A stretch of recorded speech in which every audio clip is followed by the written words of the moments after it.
Is the truth hidden in plain sight? Or are we so far off that we have no scope of like the actual reality of world politics? That's such a good question, man. It's Yeah. such a good question. And that we could go into that for hours, right? But my short answer is yes. The truth is absolutely in plain sight. The challenge is we've all been conditioned to not trust what we see in plain sight. Yeah. So we're always looking for something that isn't there. So then when you look for the thing that isn't there, people start to serve you things that are couched as secrets. And then you start to believe these things that are couched as secrets, right? So a great example is the Ukraine war, right? Why are we fighting a war in Ukraine? Why are we funding and backing the Ukrainians in their fight and their resistance of Russia, right? Like, what do you think is the reason? Why does the average American think we're in that war?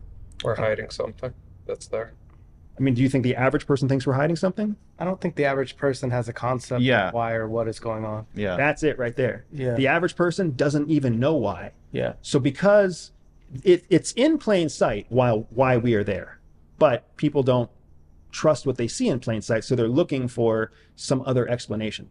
The thing that's in plain sight is that Russia is our enemy. Somebody else is fighting our enemy. That's obvious, right? Yeah. That's obvious To the person in plain sight. in plain sight, yeah. But nobody thinks of it that way. So when we don't know why we're doing it, then that leaves space for the media to come in and populate that for us. I mean, is So this liberal- round 2 of the Afghan war, basically? Right. So like liberal media comes in and says, we're in this war to protect democracy because there's a secret war against democracy. There's no secret war. There's a very open war against democracy. It's been going on for a while. Yeah. And then the conservative media comes in and they're like, oh, we're doing this because it's a distraction from COVID. We're doing this because Biden's got failing approval ratings and it's just a distraction for the American people. Like, yes, of course. Any president that has bad approval ratings always seeks to distract the American people. Like, that's not a new MO. We saw that with Obama. We saw that with Trump. We're seeing it with Biden. Yeah. So, but people stick to these narratives because they're conveniently contrary to what's obvious instead of just focusing on what's obvious. What's obvious? Ukrainians die, Russians die, Americans live. That's a win for us, guys. Like that is straight out of the military doctrinal handbook. Let them duke it out and we sit back. Bingo. Send them some money and Yep. What do we do in business between competitors? Yeah. Watch our competitors. Watch when they you see it in film all the time, right? Why is it that when one person makes a pirate movie, somebody else also seems to make a pirate movie? When one person makes a superhero movie, somebody else makes because they understand that they can feed off the frenzy. Mm-hmm.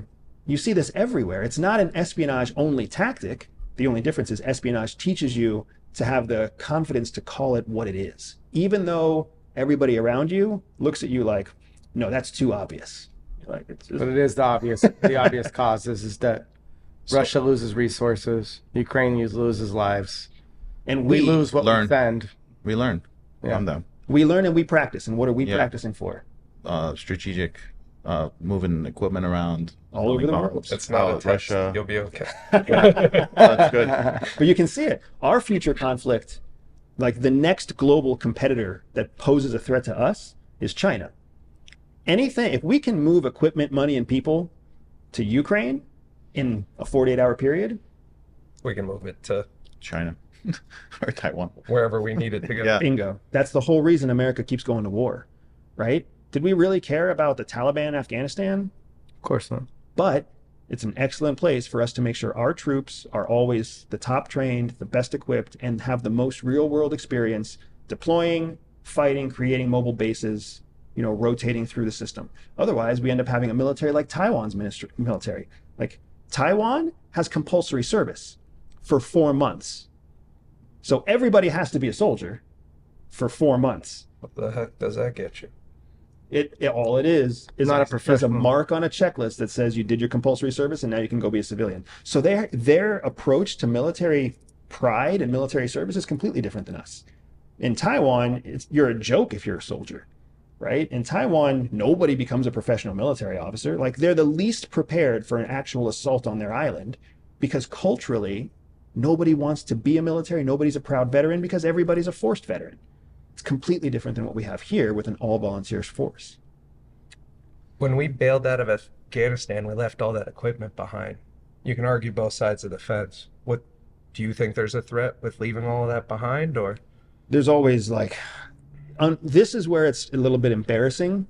I mean, it's definitely embarrassing to be former military and former CIA and think about what happened in Afghanistan, but it's also embarrassing to be an American and see what happened in Afghanistan, because what we did in Afghanistan in 2022, it's the same thing we did in Afghanistan in like 1985, when we left all the equipment that we had given the Taliban, right, the Mujahideen, to fight against the Russians. We basically just waited 20 years and did it, or waited 40 years and did it again, right? It was a sequel, and we didn't learn the first time. So now, unfortunately, what I see when I see Ukraine, History repeating itself. what the hell are we going to do, guys? If Ukraine, Why do we turn our allies into our enemies? So that's another great question. Let me wrap up one idea before we jump into that. Yeah. Because the question that kind of haunts me is what happens in 20 years with all the modern day technology that we sent to Ukraine when that's in Ukraine, and Ukraine either belongs to Russians or Ukrainians, but not Americans. They have all the American equipment. What are they going to do with it? And the training how to use it. So it's the exact same thing that we did with the Mujahideen. It fits an MO, what we've done in all sorts of different places. Now, I find your question to be super interesting, because why do we turn allies into enemies? I feel like we have a history, We do. a very reputable history of taking somebody that we put in power or used as an ally and then turning them into an enemy in the long run. What happened, you just answered your own question. Yeah. You just answered your own question. Our MO since World War II, and like this is the American MO, our MO is to create relationships where the other person is dependent on us. So we do that on a geopolitical scale too. We create relationships where the other country becomes dependent on us. So when they're lacking in resources or when they're lacking in security, they're very happy to come in and be partners with us. Like, what do we do with Japan, right? We'll be your nuclear umbrella, so you don't have to invest in your military. What did we do with NATO? We'll be the primary military development engine. We'll sell you our weapons at a discount. What do we do with the Middle East? We'll develop all modern day technology and modern day weaponry, and we'll sell it to you at a discount so that you don't have to spend your money on military tech. You can spend it on refining oil. You can spend it on social welfare programs. You can spend it on manufacturing. So then when all these countries are broke out of World War II, they're like, hell yes, because that's what we need to do. We need to rebuild. The Germans destroyed most of Europe, right? Most of Japan was destroyed by us. Yeah. So they needed to rebuild. So they were happy to let us come in as their umbrella. Fast forward 70 years, and now they're like, we're totally dependent on the United States. And that sucks. And that's what makes it so that your allies become your enemies. Because they're like, you tricked us. You used us, and you kept us dependent on you, and we don't like that. But we can't do anything about it, so now we're stuck. That exact question defines where we are right now geopolitically between the United States and China. China was one of our closest allies during World War II. Of course. We saved their ass. Right. 1949, they had their Maoist uprising. That's when the nationalists fled to Taiwan, and Taiwan became a nationalist democratic stronghold, but the rest of mainland China fell to communism, right? China in 2015 basically woke up to the fact that they're dependent on the United States for all things technological. Semiconductor design, high-tech creation, innovative technologies all come from the West. They weren't coming from China. So that meant that if China wanted to modernize into the industrial, intelligent, digital era, they were always going to be dependent on us. So they set in motion their own 2025 plan to create indigenous capabilities for electric vehicles, smart energy, new technology, healthcare technology, military technology, whatever. They put all that in motion, and that's in 2015. That's essentially what started the trade war between Trump and China. Because once they tried to separate themselves from us, we would lose that marketplace. Well, we need that market because guess what our economy is based on? Exporting high technology. They were trying to separate themselves from our primary exporting needs, so we slapped the trade war on them. They slapped the trade war right back, and that's what's been happening ever since. The whole conflict right now is not about Taiwan. The conflict is about China trying to become an independent technological nation that's a competitor in the marketplace to the United States. The United States doesn't want that. What's frustrating is that the rest of the world does. South Korea wants an alternative. Germany wants an alternative. France wants an alternative. That's why you see these countries cooperating with China, even though they're American allies, because they realize if there's a monopoly worldwide and only one country provides all high technology, they'll always be dependent on us, right? Taiwan makes the semiconductors. We design the semiconductors, right? South Korea manufactures memory chips. We design memory chips. You see how so that's the true, what's in plain sight. That's the true conflict. Making the hardware isn't owning the patent to the technology of it. Yep. And this is what happens in business all the time, right? You've got the guy on the ground level, the guy on the floor who's actually putting the shit together. Yeah. And he's like, I get abused, I get used, I get called in late hours, my paycheck gets cut. But the boss is the one with all the business relationships. So if I leave the company, like, do I start my own thing? Do I stay in? It's the conundrum that we're all so familiar with. Obviously, we have informational superiority and have since the end of World War II, right? Is there a threat to us? Is there a real threat to us losing that in any type of time frame? Are they nervous? Is that something that you see that is like at risk as things exceedingly get faster and faster? And you're exactly right. Like, that is the driving factor of American tensions right now. We do not so obviously have informational superiority anymore.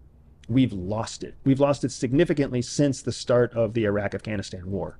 So if you think back to 2001, 9/11, right? When 9/11 happened, the United States and the West mobilized against what threat? Terrorism. Did China mobilize against terrorism? No. So what did they do for the 20 years that we were fighting a war in Afghanistan and Iraq? They learned and stacked information and made us dependent on them. Correct. They created new technologies. They got into the telecommunication industry. They got into the electric vehicle. They got into raw materials. They got into rare earths. They started creating an entire global supply chain that traversed through China. When did we all wake up to that? COVID. Yeah. Recently. COVID basically brought the whole world to its knees, not because COVID was deadly and dangerous like everybody was afraid of. It wasn't a super virus. It was a nasty virus, but not a super virus. But it crippled the whole world because it shut China down. Yeah. And everybody's fucking supply chain went through China. And that was when we finally looked under the skirt and saw that it's like a surprise. And that's why you've seen people diversifying their supply chain since then. Had COVID never happened, We'd still be reliant. holy wouldn't know. shit, we'd still be in the dark. China would still be just eating our lunch in terms of informational superiority. Because, yes, Apple and the Apple empire has done fantastic things to make American technology, American digital technology available worldwide. But so has Huawei. Huawei is the Chinese alternative. Arguably, Huawei is superior in terms of sales to Apple, not because the quality of the product is better, but because they can reach Numbers. more people. Yeah. WeChat. Like, obviously, Elon's play on Twitter is WeChat, right? That's exactly right. That's exactly And right. he wanted a WeChat. That's He said right. that we don't have WeChat. He knows from Tesla being in China. He knows that WeChat is far superior to everything there. So, yeah, I mean, we're in the dark about things in Chinese culture, obviously. There's things that are there that we don't have access to, and we're not even aware that we're 10 years behind, but realistically we are, right? And that's where your informational superiority comes from, right? Yeah. While we spent 20 years studying terrorists, China spent 20 years studying us. Now we are every American would agree with what you just said. Yeah. We now we don't know shit about maybe Chinese we should culture. Stop worrying about the guys in the caves and worry about the guys in the buildings. Yep. And they've been studying us for 20 years and we know dick all about them. Wow. They speak English. Anybody here speak Chinese? No. You do. I forgot most of my Chinese, right? Oh, you actually learned it. It's very rare. I mean, I think that we were enamored with their culture at a certain point in film and through martial arts and food and things of that nature. But there has been a big disconnect to where, you know, we have the opinion that we rule the arts, right? And through that, everything feeds through our culture and we feel like we have superiority. And then a Korean film like Parasite comes out of nowhere and changes our perception of who's really making major motion pictures, right? Well, even with Bollywood, I think yeah. they're That was the huge. start. Yeah. Then Korea. I've always been interested in foreign films, so it's just a way to circumvent the idea that, you know, we are the best, Yeah. America. You know what I mean? And it's funny. I mean, I love the fact that you use the term art, because how long has art been in America? Only as long as America's been around. Yeah. Fucking art has been in China as long as China has been around. Yeah. That's 5,000 plus years, right?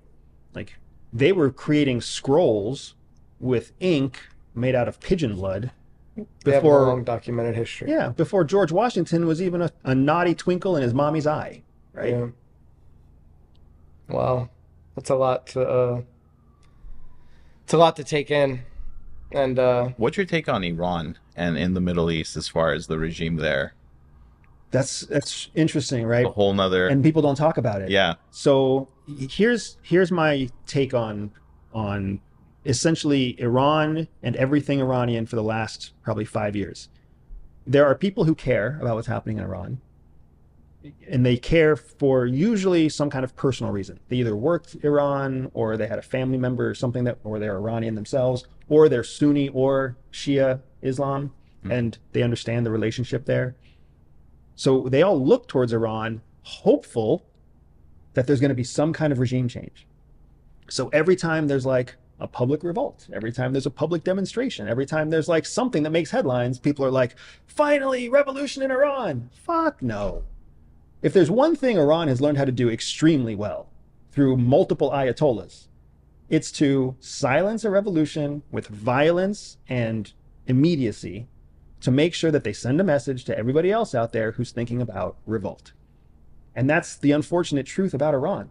Iran is actually a powerhouse in the Middle East because they're the agricultural fruit basket of the Middle East. Like, their ultimate goal is to basically make Shia law the law of what they call the crescent moon, right? The entire region that encapsulates the Gulf. Like the GCC.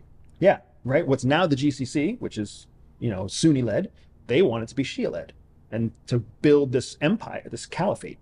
That's their goal. But even though they're all Muslim, they still have this divide over what kind of Muslim they are. Yeah. But they have the opportunity of being the breadbasket for all of the GCC. And the food that comes out of Iran is amazing. I lived in Abu Dhabi, I lived in UAE. Every export that was fresh food came from Iran. Iran is technically an enemy of the UAE and an enemy of the United States, right? An enemy of Saudi Arabia, an enemy of Oman, an enemy of you name it. they're feeding all. But they're feeding everybody. So nobody can really cut themselves off from Iran. So that means Iran will always have cash flow.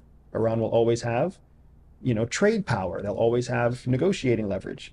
So they're not going to have any kind of major regime change anytime soon, unless basically another Ukraine happens, where some completely low probability event occurs and everything falls in that same direction, right? The reason everybody was so wrong about the Russia-Ukraine response was because of the incredibly low likelihood that what happened would happen. Nobody expected a small force in Ukraine to bond together and then actually defeat an initial invasion. They expected them to fracture, collapse, like they saw in Georgia before that. So the same thing kind of exists in Iran. Could it happen? Yes, but it's low probability. So when people with money or people with power look at a global situation, they gamble on probabilities.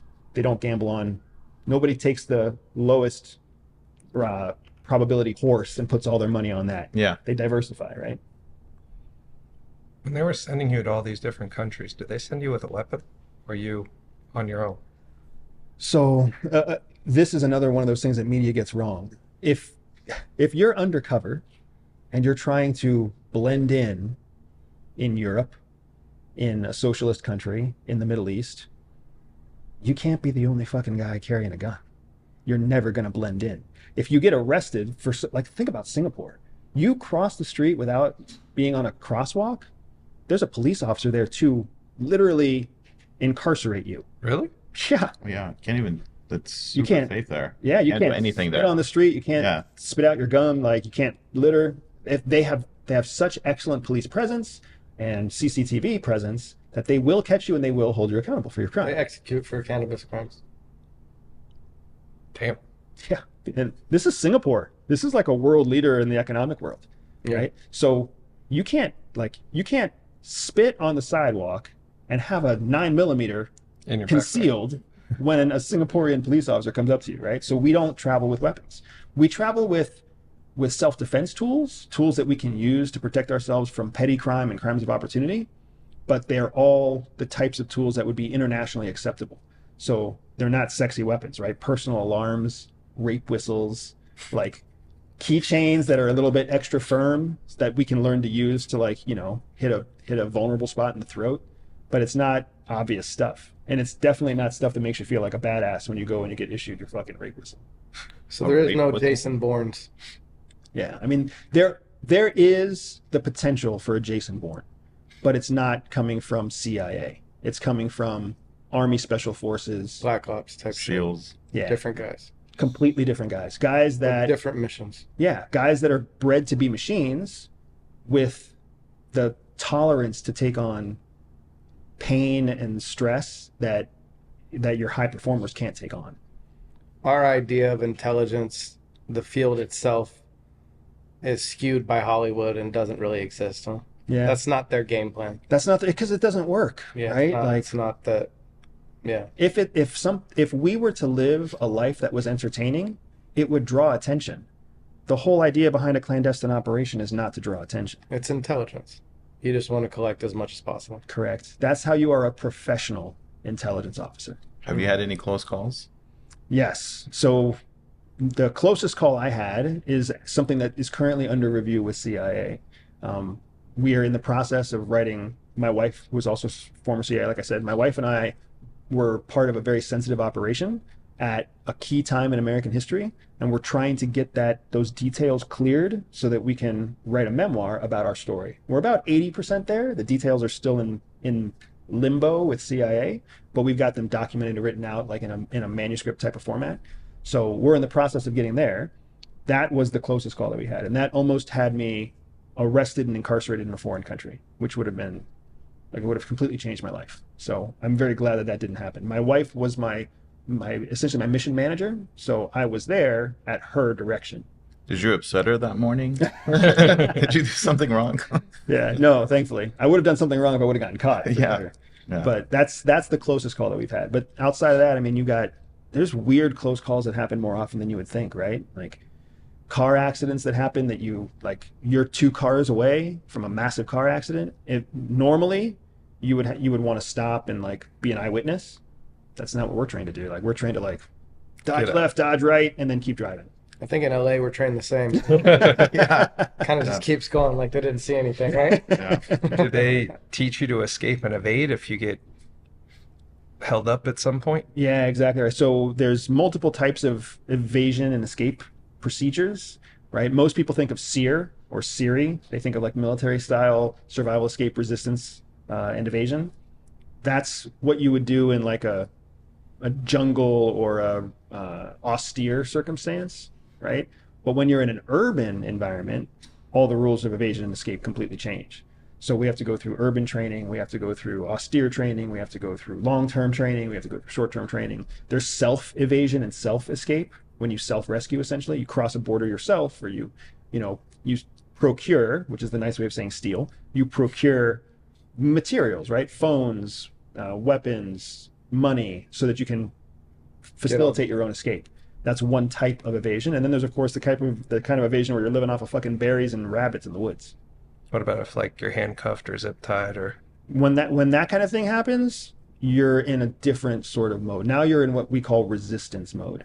So you're countering interrogation, or you're resisting interrogation in a way that allows your captor to think that you're compliant, because you're looking for them to release you from whatever it is? whatever it is that's constricting you, because you can't do anything if you're constricted. So it's a concept that we call 10% better.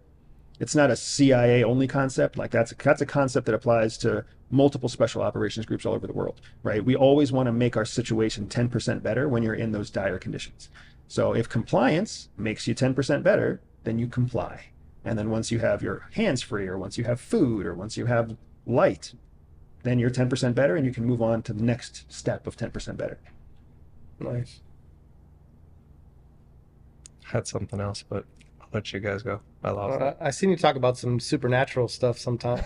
Yeah. Seen a few videos on that. What are your feelings on the current climate in that regard with these, Pentagon and I mean not Pentagon, but these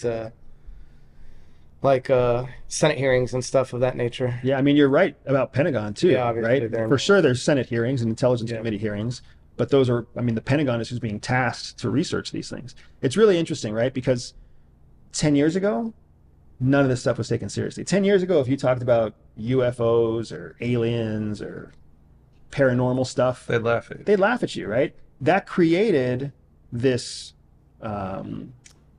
stigma that made it so that when people did see legitimate events, they didn't report them. Like your military pilots, your naval analysts, your radar people, if they saw an anomaly, they might like tap the guy on the shoulder and be like, "Did you see this thing?" But they would never make a formal report, because then they'd fall under the stigma and their career would be tanked. Well, fast forward to 2021, and now we have enough mounting data that the Senate Intelligence Committee is like, the House is like, we want to understand what's happening. And when they went around and they asked CIA and DIA and FBI and NSA what's happening, nobody had an answer, because everybody was basically like, well, we've never taken it seriously. And the Congress, who represents the American people, was like, well, take this shit seriously and give us some answers. And they gave money and they gave time. Usually when the government gives you money and time, you're supposed to produce something. A year later, what they produced was nothing, right? We don't have enough information. We have this scattered reporting. We have this, we have that. And now you're talking about Iran is on the rise. China is on the rise. Russia was on the rise. Terrorism was still not solved. So you've got these very real geopolitical threats, and nobody could confirm or refute whether these UFOs, UAPs, etc., were phenomenon that could be explained or advanced foreign tech. But you're also on a show, I think, I don't know, Correct. History Channel or Discovery Channel, that it's Paranormal Activities that you guys go. Yeah, And it's have you seen anything or yeah. discovered anything on that? So the show is on History Channel. It's called Beyond Skinwalker Ranch. And it doesn't necessarily explore paranormal activity. It explores what is scientifically termed as high strangeness. Phenomenon that are anomalous but measurable. So things that don't normally happen but are clearly happening because you can measure the anomaly itself. That's what's high strangeness, right? So essentially you have the TV show. It's called a TV show. It's really a documentary effort. It's an actual live investigation where the funding source, which is a gentleman named Brandon Fugel in Skinwalker Ranch in Utah, he's the primary investor in the entire investigation. He's granted permission to History Channel to produce a consumable format show based off of the investigation itself, right? And then, of course, from that, the investigation gets additional funds. It gets funds from advertisers, it gets funds from whatever. But it's different than your typical reality show because it's not entertainment. It's documented science, right? What they call frontier science. So that's the show that we're on. We just finished filming in February and it went live this summer. And it was an absolutely wild experience. I saw things I had never seen before. I saw data do things that data shouldn't do, radio signals where there shouldn't be radio signals, magnetic variances that had no explanation. And then we started seeing correlative data, meaning we're in Massachusetts for one thing, we're in Arizona for a different thing, we're in Colorado for a third thing, and they all three have the same anomaly. Quantum physics. So quantum physics is one idea that we've been throwing around. Mm. Another idea is that there's some kind of geological continuity between the three locations. Mm-hmm. So we've all been thinking like, Nevada is just a place where aliens go. Is that really the case? Or is there some geological factor that makes Nevada attractive for some sort of other intelligent life form, right? Is it because the crust of the earth is thinner there and more energy escapes from the core? Is it because they have a high concentration of certain minerals, right? Like whatever else it might be, those are things we can measure. So when you can measure higher quartz and uranium material deposits in three different states across the country, and all three of those locations also have high strangeness, now you've got data that you can correlate together. It's not just people guessing anymore. Yeah, that's really cool. Where is Skinwalker Ranch in Utah? There's a little city called Vernal. Uh-huh. Vernal's about 3 hours east of Salt Lake City. Okay. Yeah, it's out there by, Dinosaur National Monument. Uh-huh. So the city's there. Skinwalker Ranch is right outside of the Vernal city limits. And so is this something that just the family and people that work the ranch had been experiencing over a long period of time, just high anomaly of like creepy stuff, basically? No, so the actual place where it all started was through a government contractor. So back in the early 2000s, a guy named Robert Bigelow, who ran an aerospace research and development firm on behalf of, and that served the intelligence community, U.S. Air Force, et cetera, NASA.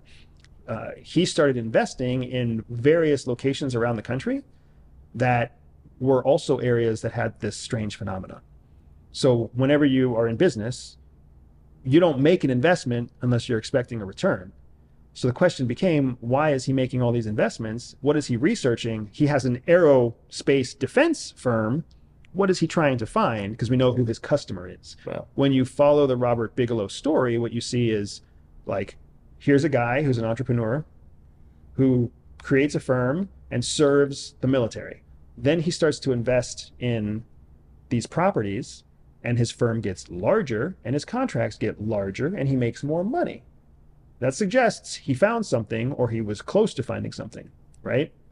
And then you kind of see him carrying out these classified surveys and classified studies that were considered classified because they were of national security interest to his client. And now he has proprietary rights to them, and or the federal government has the ability to classify them, so the public doesn't get to know about them. That's essentially how it all started. Combining that with general civilians in the area who also see strange things, lights in the sky, orbs, UFO sightings, thermal anomalies, magnetic anomalies, like silly stuff, dude. Even stuff as simple as like people's batteries would just run out faster than any other battery would ever run out. Like if you could imagine. draining it. Yeah, like what energy field exists here that's creating this anomaly with batteries? Wow. It's all that kind of simple stuff that when you track it in multiple locations, you got to start scratching your head. Like, how is it that this is happening in, 3 places across the U.S., but not every place across the U.S.? And around the world probably as well. Correct. That's where we're hoping to take the investigation in the next few stages. So we recently got greenlit for additional funding this year. So I'll actually start the next round of investigations in September. That's really cool. And they're deciding. History Channel is in negotiations again with the founding partner for the investigation itself, Brendan Fugel. They're finalizing how much the documentary team will be able to be part of that investigation. I love stuff like that. And what countries are you not allowed to go into? So that's still a classified answer. Yeah, there are countries I'm not allowed to go into, and then there's countries that I don't trust to protect me. So the countries that I will personally not go to, I will not go to Russia. I won't go to Cuba. I won't go to China. I want to go to Taiwan, but it's just not a good idea, right? For you personally, sketchy. For me personally, for sure. Yeah.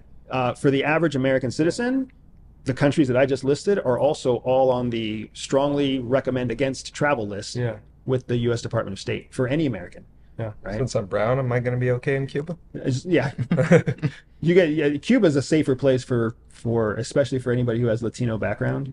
But and it would be a super cool place to see. I just know that the Cubans are really close with all the bad guys of the world. So I just wonder why you can't go to Russia. I mean, it's not like Yeah. they would want to take an American CIA operative. Yeah. Oh, not at all. put them on screen and Yeah. Is there anywhere that people in America frequent that they probably shouldn't be traveling to or vacationing in?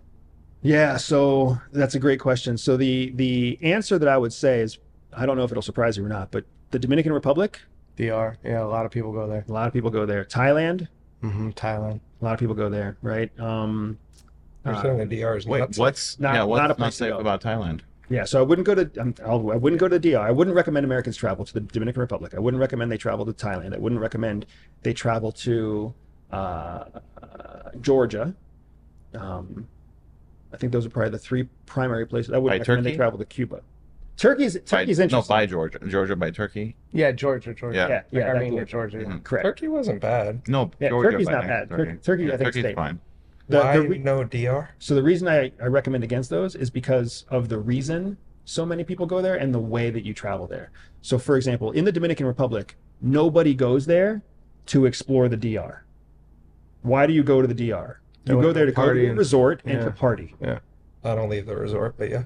You don't leave the You don't resort. have to. Yeah, you don't have to, and most people don't. So what that does is it makes you a predictable, confined target. So now, like normally, let's just talk about cybercrime. Innocent enough, right? Some fucking dude in you name it, Belarus or Belgium or who knows where, some cyber hacker somewhere wants to find a plentiful pool of targets, just like any good businessman wants to find recurring leads. Whereas if he goes and looks at the DR, he can basically just figure out how to hack into 10 different systems. Honestly, he probably just has to figure out how to hack into like 2 different points of service systems. And those are the same 2 systems used on every resort. Yeah. And now he basically has an unlimited wellspring of credit card information, passport information, whatever he wants to get his hands on. Do you not log into Wi-Fi? I do log into Wi-Fi. I usually try to log in through like a VPN or some kind of, service that works that way. But when I have the option, I use my own international plan to work off of cellular instead. But that's why the DR is dangerous, because it's so simple to target somebody. And the thing that Americans often forget is that we're the fucking richest people in the planet. Yeah, we don't even the common man. Even the Woman. poor, even a poor Yeah. American is filthy rich compared to a poor person anywhere else. Yeah. So if you had the choice of who you were going to rob, you're not going to spend your time trying to figure out how to hack some French person's credit card. You'll be like, fucking, I'm just going straight for American credit cards. That's it. Yeah. What about Thailand? Well, you were saying Thailand. What's the threat there? So the threat in Thailand is that Thailand is truly a playground for everybody, right? Not many people realize this. Thailand is the only country in Southeast Asia that was never colonized. So think about that for a second. The Portuguese were colonizing, the Spanish were colonizing, the French were colonizing, the British were colonizing. Everybody was. How in the hell did Thailand not get colonized? How does a country in the center of Southeast Asia, with trade routes on both sides and massive Yeah. coastline, how does that place go without getting colonized? There's a reason why it didn't. Because it learned very early on that it could negotiate with everybody. So it basically made it so anybody could do anything in Thailand. How would you define Thailand right now? Anybody can do anything. You want to break a law? People go to Thailand to do that. You want to hide money? Go to Thailand. You want to party like crazy? Go to Thailand. Wait, why would you hide Yeah, the money one threw me for a loop just yeah. Why would you want to hide money? Well, No, in how, Thailand. How can you hide money in Thailand, I guess is the question. Unmarked, like bank accounts don't require any kind of ID. Like you can literally take, it's the same thing as offshoring your bank account in the Caribbean, right? You can actually transfer money through multiple banking systems and Thailand won't register the transaction. So like you can, HSBC, the Chinese bank, floods lots of money to and from Thailand. It's the same kind of thing that happens in Dubai, right? They have a financial system there that's privacy oriented, which really means they're not going to tell anybody what you're doing there. So that's what makes Thailand dangerous, is that it's a playground for everybody. So you might go there to have innocent fun. That doesn't mean everybody else is there to have innocent fun. And You're rubbing shoulders with dangerous people. you're making yourself a target. And then on top of that, Thailand is so strategically valuable that every foreign intel service in the world Is there? is there. They're like Washington, D.C., right? Mhm. Wow, I never. Exactly.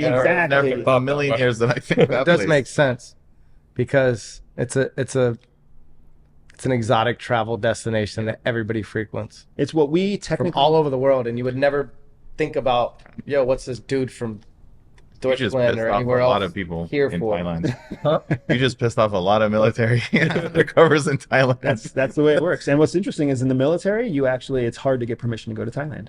Wow. Yep. So it's what we call it a permissive environment. There's different types of operating environments. There's hostile environments, there's permissive environments, there's net neutral environments. So a permissive environment is an area where like fucking anything goes. And like you can expect nothing bad will happen to you. Like You can buy your way out of anything then. yeah, you can buy your way out of anything. You can fight your way out of anything. The emergency services response is slow.